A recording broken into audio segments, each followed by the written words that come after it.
ಕಣಿವೆ ರಾಜ್ಯ ಕಾಶ್ಮೀರದಲ್ಲಿ ಯುದ್ಧದ ವಾತಾವರಣ ನಿರ್ಮಾಣ ಆಗಿದೆ. ಯುದ್ಧದ ಕಾರ್ಮೋಡ ಆವರಿಸಿಕೊಂಡಿದೆ. ಹಾಗಾಗಿ ಕಾಶ್ಮೀರದಲ್ಲಿರುವಂತಹ ಪ್ರಮುಖ ಪ್ರವಾಸಿ ತಾಣಗಳು ಈಗ ಬಣಗುಡ್ತಾ ಇದೆ. ಕಾರಣ ಭದ್ರತಾ ದೃಷ್ಟಿಯಿಂದ ಎಲ್ಲವನ್ನೂ ಕೂಡ ಸ್ಟಾಪ್ ಮಾಡಲಾಗಿದೆ. ಕಾಶ್ಮೀರಕ್ಕೆ ಹೊರಗಡೆಯಿಂದ ಬರುವಂತವರನ್ನ ಆ ಭಾಗಗಳಿಗೆ ಹೋಗೋದಕ್ಕೆ ಬಿಡ್ತಾ ಇಲ್ಲ. ಪ್ರವಾಸಿಗರಿಲ್ಲದೆ ಡಾಲ್ ಲೇಕ್ ಆಗಿರುವುದು ಇಕೋ ಪಾರ್ಕ್ ಬಣಗುಡ್ತಾ ಇದೆ. ಉಗ್ರರ ದಾಳಿಗೆ ನಲುಗಿದ ಜಮ್ಮು ಕಾಶ್ಮೀರ ಪ್ರವಾಸೋದ್ಯಮ. ಈ ಕ್ಷಣಕ್ಕೆ ಶ್ರೀನಗರ ಹೇಗಿದೆ ಗೊತ್ತಾ? ರಿಪಬ್ಲಿಕ್ ಕನ್ನಡ ಅಲ್ಲಿಂದ ಗ್ರೌಂಡ್ ರಿಪೋರ್ಟ್ ಅನ್ನ ಮಾಡ್ತಾ ಇದೆ. ಕ್ಷಣ ಕ್ಷಣದ ಮಾಹಿತಿಯನ್ನ ನಮ್ಮ ವೀಕ್ಷಕರಿಗೆ ತಲುಪಿಸುವಂತ ಕೆಲಸವನ್ನ ಮಾಡ್ತಾ ಇದೆ ರಿಪಬ್ಲಿಕ್ ಕನ್ನಡ. ಈ ಪಹಲ್ಗಾಮ್ ಅಟ್ಯಾಕ್ ಆದ ಬಳಿಕ ಈಗ ಶ್ರೀನಗರದ ಪ್ರಮುಖ ಪ್ರವಾಸಿ ತಾಣಗಳು ಕ್ಲೋಸ್ ಆಗಿದೆ. ನನ್ನ ಸಹೋದರಿ ರಂಜಿತ್ ಶಿರ್ಯಾರ್ ಒಂದು ಗ್ರೌಂಡ್ ರಿಪೋರ್ಟ್ ಅನ್ನು ಕೊಟ್ಟಿದ್ದಾರೆ, ನೋಡ್ಕೊಂಬನ್ನಿ.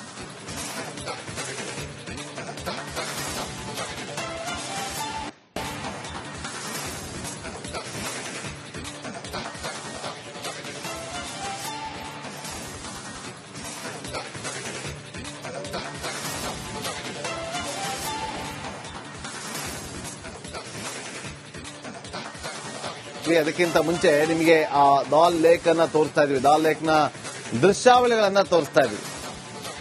ಸಾವಿರಾರು ಸಂಖ್ಯೆಯಲ್ಲಿ ಈ ಶ್ರೀನಗರಕ್ಕೆ ತೆರಳುವಂತಹ ಪ್ರವಾಸಿಗರು ಈ ಡಾಲ್ ಲೇಕ್ ಅಲ್ಲಿ ತೆರಳಿ ಎಂಜಾಯ್ ಮಾಡ್ತಾರೆ. ಪ್ರಕೃತಿ ಸೌಂದರ್ಯವನ್ನ ಅವರು ಸವಿತಾರೆ. ಅದನ್ನ ಒಂದು ರೀತಿಯಲ್ಲಿ ಕುಟುಂಬ ಸಮೇತರಾಗಿ ತೆರಳಿ ಎಂಜಾಯ್ ಮಾಡ್ತಾರೆ. ನೀವೇನ್ ನೋಡ್ತಾ ಇದ್ದೀರಾ? ಬರಮುಲ್ಲಾ ಇಕೋ ಪಾರ್ಕ್. ಈ ಇಕೋ ಪಾರ್ಕ್ ಹೋಗಿ ಕೂಡ ಪ್ರವಾಸಿಗರು ಕಣ್ತುಂಬಿಕೊಳ್ತಾರೆ ಅಲ್ಲಿನ ಪ್ರಕೃತಿ ಸೌಂದರ್ಯವನ್ನ. ಕುಟುಂಬ ಸಮೇತರಾಗಿ ತೆರಳಿ ಇವತ್ತು ಅಲ್ಲಿ ಯಾವ ಪ್ರವಾಸಿಗೂ ಕೂಡ ಎಂಟ್ರಿ ಇಲ್ಲ, ಎಲ್ಲವೂ ಕೂಡ ಕ್ಲೋಸ್ ಆಗಿದೆ ಭದ್ರತಾ ದೃಷ್ಟಿಯಿಂದ. ನನ್ನ ಸಹೋದರಿ ರಂಜಿತ್ ಶಿರ್ಯಾರ್ ನೇರ ಸಂಪರ್ಕದಲ್ಲಿ ಜಾಯ್ನ್ ಆಗಿದ್ದಾರೆ. ರಂಜಿತ್, ಈ ಕ್ಷಣಕ್ಕೆ ನೀವಿರುವಂತಹ ಭಾಗದಲ್ಲಿ ಹೇಗಿದೆ ವಾತಾವರಣ? ನಾಗೇಂದ್ರ ಬಾಬು, ನೋಡಿ, ಪ್ರಮುಖವಾದಂತ ಸುಮಾರು 45 ಪ್ರವಾಸಿ ತಾಣಗಳನ್ನ ಸಂಪೂರ್ಣವಾಗಿ ಸರ್ಕಾರ ಬಂದ್ ಮಾಡಿ ಯಾವುದೇ ಹೋಗೋದಕ್ಕೆ ಬರೋದಕ್ಕೆ ಅವಕಾಶವನ್ನ ಕೊಡದೆ ಈಗ ಅಲ್ಲೆಲ್ಲವೂ ಕೂಡ ಸೆಕ್ಯೂರಿಟಿಯನ್ನ ಟೈಟ್ ಮಾಡ್ತಾ ಇದೆ. ನೋಡಿ, ನೀವ್ ಹೇಳ್ದಂಗೆ ಸುಮಾರು 45 ಪ್ರವಾಸಿ ಸ್ಥಳಗಳು ಅಲ್ಲಿ ಸೂಕ್ಷ್ಮ ಪ್ರದೇಶಗಳು. ಮೊನ್ನೆ ಪೇಲಂಗಾವ್ನ ಮೈಸೂರಿನಲ್ಲಿ ಆದಂತ ದಾಳಿ ಆಯ್ತಲ್ಲ, ಆ ರೀತಿಯ ದಾಳಿಗೆ ಮುನ್ಸೂಚನೆ ಇರುವಂತ ಪ್ರದೇಶಗಳನ್ನ ಬಂದ್ ಮಾಡಿ ಈಗ ಸರ್ಕಾರ ಅಲ್ಲಿ ಬಂದೋಬಸ್ತನ್ನ ತೀವ್ರಗೊಳಿಸಿದೆ, ಬಂದೋಬಸ್ತನ್ನ ಹೆಚ್ಚಿಗೆಗೊಳಿಸಿದೆ. ಈಗ ನಾನಿರುವಂತ ಜಾಗ ಬುಗ್ರೋ ಅನ್ನುವ ಒಂದು ಸ್ಥಳ. ಈ ಬುಗ್ರೋ ಅನ್ನೋ ಸ್ಥಳದಿಂದ ದೂದ್ಪತ್ತಿ ಅನ್ನುವ ಪ್ರವಾಸಿ ತಾಣಕ್ಕೆ 21 ಕಿಲೋಮೀಟರ್ ಇದೆ. 21 ಕಿಲೋಮೀಟರ್ ಮುಂದೆನೆ ಇಲ್ಲಿ ಪೊಲೀಸ್ ವೆಹಿಕಲ್ಗಳು ಅಥವಾ ಇಲ್ಲಿದ್ದಂತ ಸೇನಾ ಸಿಬ್ಬಂದಿ ಸಂಪೂರ್ಣವಾಗಿ ಬರುವಂತ ವೆಹಿಕಲ್ ಗಳನ್ನ ತಡಿತಾ ಇರೋದನ್ನ ತಾವು ಗಮನಿಸ್ತಾ ಇದ್ದೀರಿ. ನಾಗೇಂದ್ರ ಬಾಬು, ತಾವು ಗಮನಿಸ್ತಾ ಇದ್ದೀರಲ್ಲ, ವೆಹಿಕಲ್ ಗಳನ್ನ ಚೆಕ್ ಮಾಡೋದ್ರ ಜೊತೆಗೆ ಅಲ್ಲಿ ಯಾವುದೇ ವಾಹನಗಳಿಗೆ ಎಂಟ್ರಿ ಇಲ್ಲ. ಸುಮಾರು 45 ಪ್ರವಾಸಿ ತಾಣಗಳನ್ನ ಸಂಪೂರ್ಣವಾಗಿ ಬಂದ್ ಮಾಡಿ ಏನೋ ಒಂದು ನಿಗೂಢವಾದಂತಹ ಕಾರ್ಯಾಚರಣೆಯನ್ನ ಭಾರತ ಸರ್ಕಾರ ಮಾಡ್ತಾ ಇದೆ. ಯಾಕಂತ ಹೇಳಿದ್ರೆ ಆಗುವಂತ ಒಂದೊಂದು ಆಪರೇಷನ್ ನ ಮಾಹಿತಿಯನ್ನ ಪಾಕಿಸ್ತಾನದ ಗುಪ್ತಚರ ಐಎಸ್ಐ ಪಡೆದುಕೊಳ್ತಾ ಇರೋದ್ರಿಂದಾಗಿ ಸದ್ಯಕ್ಕೆ ಈಗ ನಿಗೂಢ ಆಪರೇಷನ್ ಅನ್ನ ಮಾಡ್ತಾ ಇದೆ. ಅದಕ್ಕೆ ಸಂಬಂಧಪಟ್ಟಂಗೆ ಕೆಲವು ಪ್ರವಾಸಿ ತಾಣಗಳನ್ನ ಈ ಹೊತ್ತಿಗೆ ಬಂದ್ ಮಾಡುವ ಮೂಲಕ ಜನರನ್ನ ಇಲ್ಲಿಗೆ ಬರದ ಹಾಗೆ ಮಾಡುವಂತ ಪ್ರಯತ್ನವನ್ನ ಈಗ ಸರ್ಕಾರ ಮಾಡ್ತಾ ಇದೆ. ಆ ಮೂಲಕ ಸೇನಾ ಆಪರೇಷನ್ಗೆ ಯಾವುದೇ ತೊಡಕಾಗಬಾರದು ಅನ್ನೋ ಕಾರಣಕ್ಕೋಸ್ಕರ ಸಂಪೂರ್ಣವಾಗಿ ಪ್ರವಾಸಿಗರನ್ನ ಕಂಟ್ರೋಲ್ ಮಾಡೋ ಪ್ರಯತ್ನವನ್ನು ಮಾಡ್ತಾ ಇದೆ. ಕೇವಲ 18 ಜಾಗಗಳಿಗೆ ಮಾತ್ರ ಈಗ ಪ್ರವಾಸಿಗರಿಗೆ ಹೋಗೋದಕ್ಕೆ, ಅಲ್ಲಿ ಹೋಗಿ ಪ್ರಕೃತಿ ಸೌಂದರ್ಯವನ್ನ ಸವಿಯೋದಕ್ಕೆ ಅವಕಾಶ ಇದೆ. ಅದರ ಹೊರತಾಗಿ ಬೇರೆಲ್ಲವೂ ಕೂಡ ಬಂದಾಗಿರೋದ್ರಿಂದಾಗಿ ಬಂದಿರುವಂತಹ ಪ್ರವಾಸಿಗರು ಈಗ ವಾಪಸ್ ಇಲ್ಲಿಂದಲೇ ತೆರಳುತ್ತಾ ಇದ್ದಾರೆ. ಶ್ರೀನಗರದಿಂದ ಈ ಬುಗ್ರೋಗೆ 25 ಕಿಲೋಮೀಟರ್ ಇದೆ. 25 ಕಿಲೋಮೀಟರ್ ಧಾವಿಸಿದಾದ ನಂತರ ನಮಗೆ ಸಿಗೋದೆ ದೂದ್ಪತ್ರಿ. ಆ ದೂದ್ಪತ್ರಿ ಅನ್ನೋ ಜಾಗ ಬಹಳ ಸೆನ್ಸಿಟಿವ್ ಏರಿಯಾ. ಅಲ್ಲಿ ಸಿಆರ್ಪಿಎಫ್ ಸೇರಿದಂತೆ ಜಮ್ಮು ಕಾಶ್ಮೀರ ಪೊಲೀಸರು ಅಲ್ಲಿ ಮೊಕಾಂ ಹೂಡಿದ್ದಾರೆ. ಮೊಕಾಂ ಹೂಡಿ ಸಂಪೂರ್ಣವಾಗಿ ಅಲ್ಲಿ ಪರಿಸ್ಥಿತಿಯನ್ನ ಕಂಟ್ರೋಲ್ಗೆ ತೆಗೆದುಕೊಂಡಿದ್ದಾರೆ. ಹಾಗೆ ಎಲ್ಲವೂ ಕೂಡ ಅಲ್ಲಿದ್ದಂತ ಲೇಕ್ ಆಗಿರ್ಬೋದು ಅಥವಾ ಜರಿಗಳಾಗಿರ್ಬೋದು ಅಥವಾ deep forest. Okay, thank you Ranjith ನಿಮ್ಮೆಲ್ಲ ಮಾಹಿತಿಗಾಗಿ.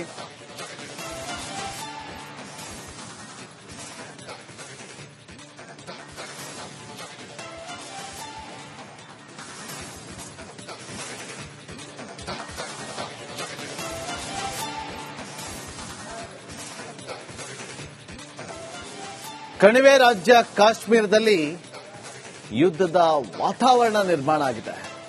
ಯುದ್ಧದ ಕಾರ್ಮೋಡ ಆವರಿಸಿಕೊಂಡಿದೆ. ಹಾಗಾಗಿ ಕಾಶ್ಮೀರದಲ್ಲಿರುವಂತಹ ಪ್ರಮುಖ ಪ್ರವಾಸಿ ತಾಣಗಳು ಈಗ ಬಣಗುಡ್ತಾ ಇದೆ. ಕಾರಣ ಭದ್ರತಾ ದೃಷ್ಟಿಯಿಂದ ಎಲ್ಲವನ್ನೂ ಕೂಡ ಸ್ಟಾಪ್ ಮಾಡಲಾಗಿದೆ. ಕಾಶ್ಮೀರಕ್ಕೆ ಹೊರಗಡೆಯಿಂದ ಬರುವಂತವರನ್ನ ಆ ಭಾಗಗಳಿಗೆ ಹೋಗೋದಕ್ಕೆ ಬಿಡ್ತಾ ಇಲ್ಲ.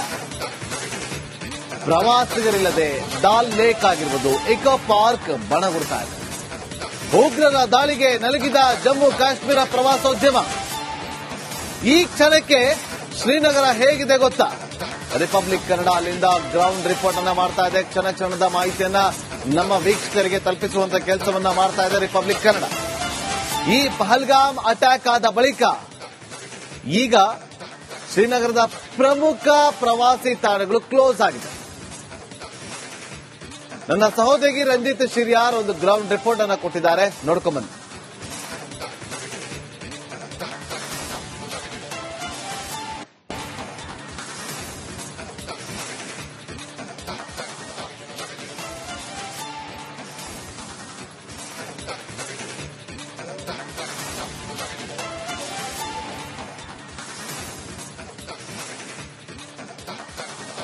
ಅದಕ್ಕಿಂತ ಮುಂಚೆ ನಿಮಗೆ ಆ ಡಾಲ್ ಲೇಕ್ ಅನ್ನ ತೋರಿಸ್ತಾ ಇದೀವಿ. ಡಾಲ್ ಲೇಕ್ ನ ದೃಶ್ಯಾವಳಿಗಳನ್ನ ತೋರಿಸ್ತಾ ಇದೀವಿ.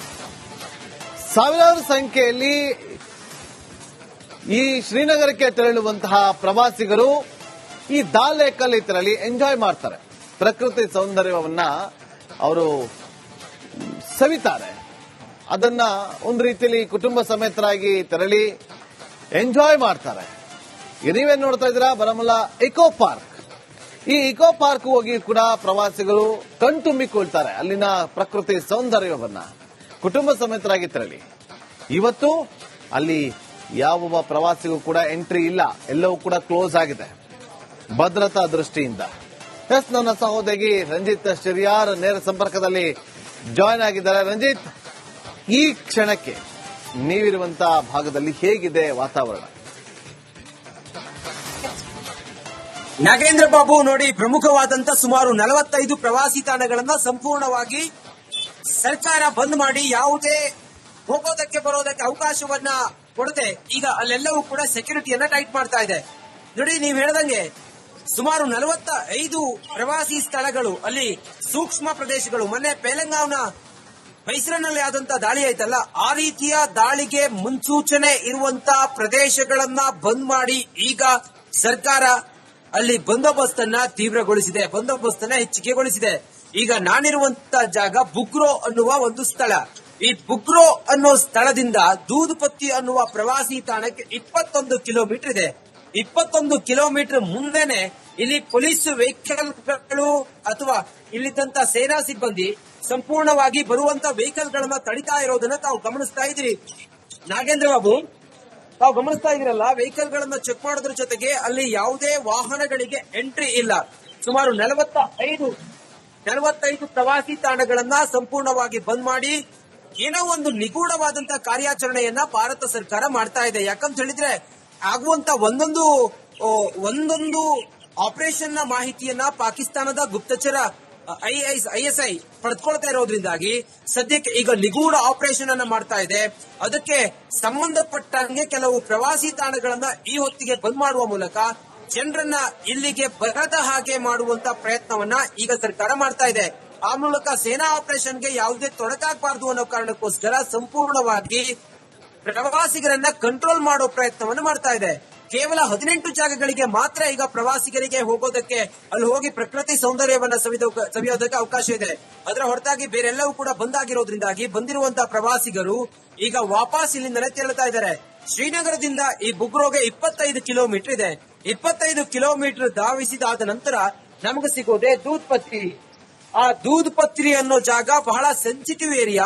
ಅಲ್ಲಿ ಸಿಆರ್ಪಿಎಫ್ ಸೇರಿದಂತೆ ಜಮ್ಮು ಕಾಶ್ಮೀರ ಪೊಲೀಸರು ಅಲ್ಲಿ ಮೊಕ್ಕಾಂ ಹೂಡಿದ್ದಾರೆ. ಮೊಕ್ಕಾಂ ಹೂಡಿ ಸಂಪೂರ್ಣವಾಗಿ ಅಲ್ಲಿ ಪರಿಸ್ಥಿತಿಯನ್ನ ಕಂಟ್ರೋಲ್ಗೆ ತೆಗೆದುಕೊಂಡಿದ್ದಾರೆ. ಹಾಗೆ ಎಲ್ಲವೂ ಕೂಡ ಅಲ್ಲಿದ್ದಂತ ಲೇಕ್ ಆಗಿರ್ಬೋದು ಅಥವಾ ಜರಿಗಳಾಗಿರ್ಬೋದು ಅಥವಾ deep forest. Okay, thank you Ranjith ನಿಮ್ಮೆಲ್ಲ ಮಾಹಿತಿಗಾಗಿ.